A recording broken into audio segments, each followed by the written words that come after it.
жетекшісімін. Түркістан жастар орталығының белсенді жасымын. Бүгін жастар үшін өте ерекше күн.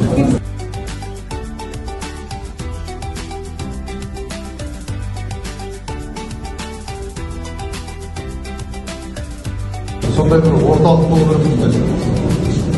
Жастар әйтпесе тек машина кеткен басқа жерде танысып келеміз, осы жерде танысып.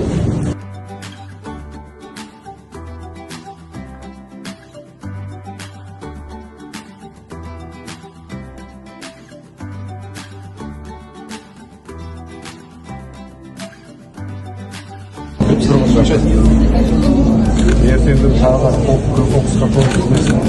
Бірімізге қарап, біріміз тәрбиелеп жеткіземіз.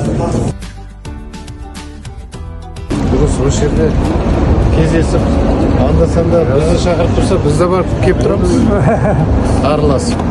Жалпы бұл орталықты көріп, мен ойладым, ішінде кез келген жастарға арналған барлық жағдай жасалған. Осы 3 айлық мысалы демалысымызда осында келіп, үйірмемен уақытымызды өткізсек болады. Жалпы бұл орталықтың ашылуы көп ықпалын тигізеді. Жалпы уақытымыз тектен текке өтпейтінін көре алдым.